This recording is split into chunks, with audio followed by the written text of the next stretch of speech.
and I deeply appreciate the support I've received from so many of you. Michelle appreciates it, and I want you to know that you have our support as well. And you have my thanks for the work you do every day in pursuit of equality on behalf of the millions of people in this country who work hard and care about their communities and who are gay, lesbian, bisexual, or transgender.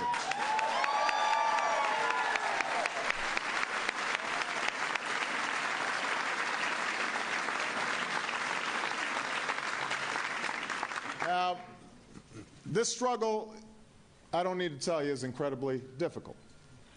Although I think it's important to consider the extraordinary progress that we have made. There are unjust laws to overturn and unfair practices to stop.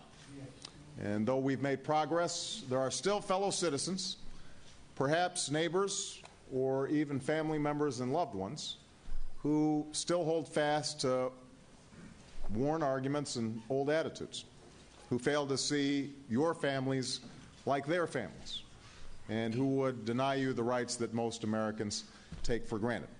And I know this is painful, and I know it can be heartbreaking. And yet, all of you continue, leading by the force of the arguments you make, but also by the power of the example that you set in your own lives, as parents and friends, as PTA members and leaders in the community. And that's important. And I'm glad that so many LGBT families could join us today.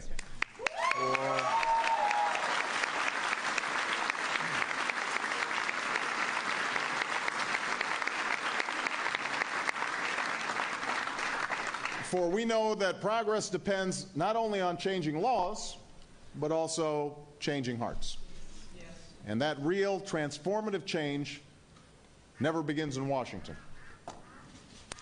Who's duck back there? It's a duck. There's a duck quacking in there somewhere.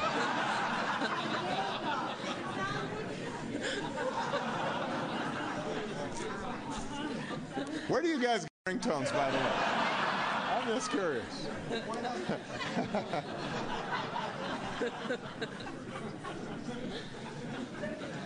Indeed, that's the story of the movement for fairness and equality. Not just for those who are gay, but for all those in our history who've been denied the rights and responsibilities of citizenship, who've been told that the full blessings and opportunities of this country were closed to them. It's the story of progress sought by those who started off with little influence or power, by men and women who brought about change through quiet, personal acts of compassion and courage and sometimes defiance, wherever and whenever they could. That's the story of a civil rights pioneer who's here today, Frank Kameny, who was fired.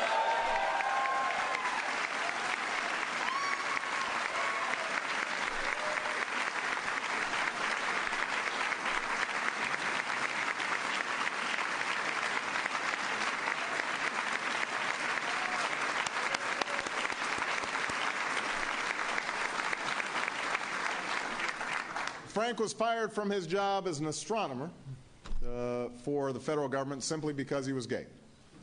And in 1965, he led a protest outside the White House, which was, at the time, both an act of conscience but also an act of extraordinary courage. And so we are proud of you, Frank, and we are grateful to you for your leadership.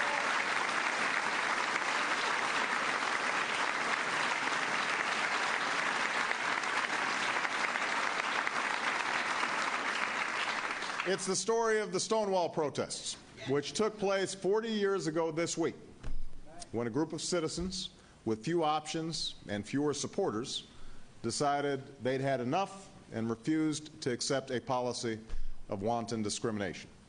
And two men who were at those protests are here today. Imagine the journey that they've traveled. It's the story of an epidemic that decimated a community, and the gay men and women who came to support one another and save one another, and who continue to fight this scourge and who've demonstrated before the world that different kinds of families can show this passion and support in a time of need, that we all share the capacity to love. So this story, this struggle, continues today. For even as we face extraordinary challenges as a nation, we cannot and will not put aside issues of basic equality. We seek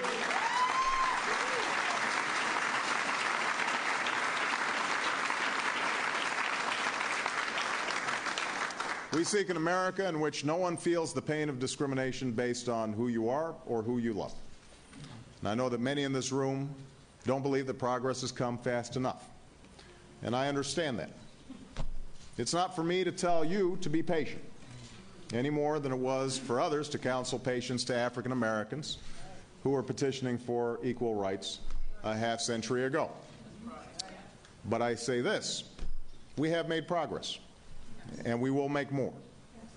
And I want you to know that I expect and hope to be judged not by words, not by promises I've made, but by the promises that my administration keeps. And by the time that you see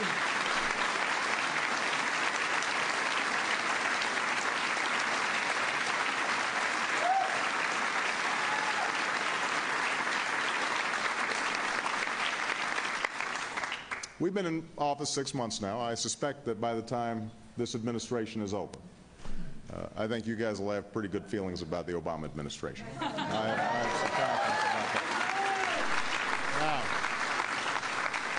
Now, while there is much more work to do, we can point to important changes we've already put in place since coming into office.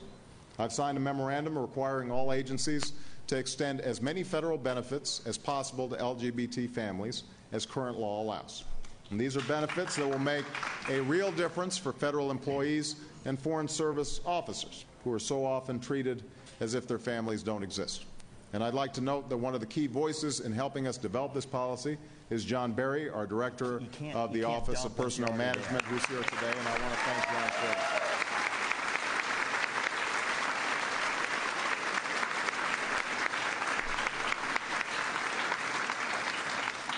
I've called on Congress to repeal the so-called Defense of Marriage Act to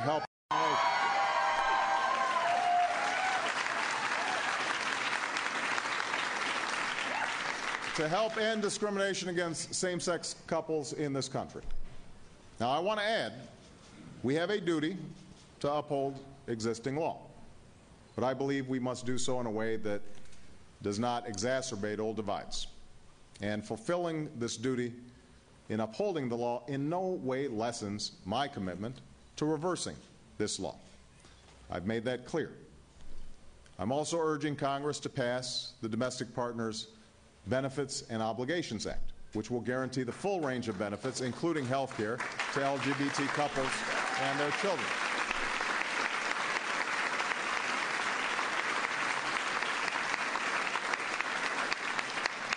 My administration is also working hard to pass an employee non-discrimination bill and hate crimes bill, and we're making progress on both fronts. Judy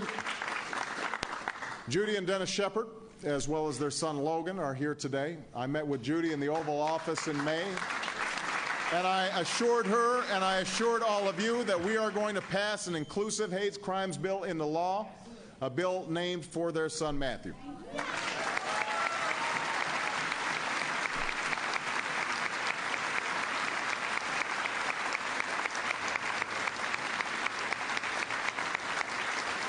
All right, so President Obama's intriguing set of remarks at all sorts of levels. President Obama at the White House, he's now suggesting that by the time the administration is over, the gay and lesbian community will have a pretty good idea of where he stands. And Tamron, he's hitting all the right notes except for one.